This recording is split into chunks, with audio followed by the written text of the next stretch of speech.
Exactly. It depends what you get rejected work instead of having cocktail. Lavish ones. You know, some of the solutions. Considered to be the oil, even though, you set up a neighborhood killed so easily. That's very important. Material science may very well be the most important line of science we study. It's at the heart of almost every stage of scientific development in the history of man. What is it, you ask? Let's ask Ebru's science guy, Jose Lopez, PhD, professor of physics at Seton Hall University. Thanks for joining us today. What is this physical material science? Material science is this one science that nobody has any clue about, but it's extremely important. I mean, it's basically everything.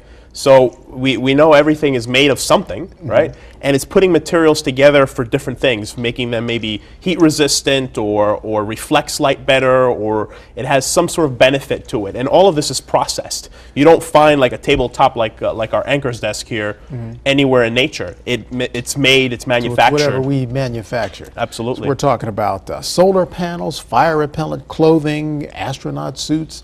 So this is a process of taking something very basic and manipulating it? Manipulating it, putting it in such a structure to create what you want it to do. So we don't find these fabrics, these materials in nature by themselves. They're manufactured that way to do what it is we want them to do. We want them to protect a person from outer space conditions. We fabricate that. We want certain surgical tables to be germ resistant, or at least not have biofilms and germs grow on them. We built them that way. We manufacture them that way. So is this just another way, perhaps a back to basics way of rethinking science? Well, no. I mean, since the very start, I mean, if somebody tells you you're from the Stone Age, it's a bad thing. But when we really look through history, it's always been about the materials. We figured out how to take stones, our ancestors did, and make tools out of them. And it's effectively what we've been doing. You remember about the Bronze Age and the copper and all of these materials that have been discovered and used for things, not only weapons, but have been used for utensils, Sure. have been used for cooking, for different applications. So. Well, I guess I'm trying to get a basic understanding. When you talk about neurophysics or any of these Right. highfalutin terms, they have a definite definition. Right. When you talk about materials science, I kind of go, huh? It's everything, Brian. It's what your car's made of, fiberglass and plastics and polymers. So in the 20th century, 21st century, the 20th century I would kind of argue was the age of the plastic.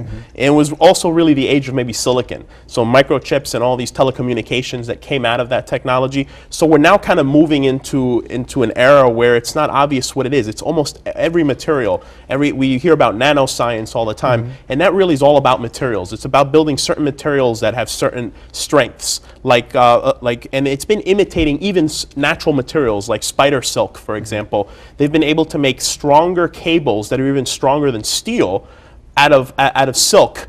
Wow. Just like spiders are formed. So you might remember the reboot on the Spider-Man movie from this summer, and the idea of taking silk and putting it into little containers and extending it out. That technology is being worked on. It's out there. It's actually being used on aircraft carriers to grab jets as they're landing on them. So That's incredible. So material science is everything, Brian. When you talk about the way that you explain this, it certainly makes science a lot more fascinating, and I wonder if that's reflective in the classroom. Are you seeing more kids coming back to science? Lately, a lot of students have been coming back to science. I mean, it's kind of been the push that it's really a knowledge economy now. You have to use your mind to make things. And materials is really taking an idea that's in your mind, material science, and making it into something, making it into some product, whether it's a scratch-resistant screen on your cell phone, or oil-resistant, or even building materials like concrete.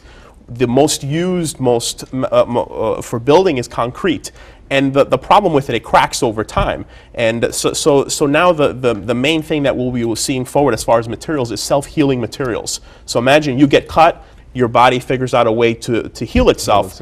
And moving forward, that will be found in materials. Cars that get bumped will figure out how to go back to their original brand new condition. So this is interesting. So we're looking to get science away from just theory to practice, to putting it into use. Yes, yes. And making, for example, asphalt roads with lots of potholes. We know that's a problem all over the world.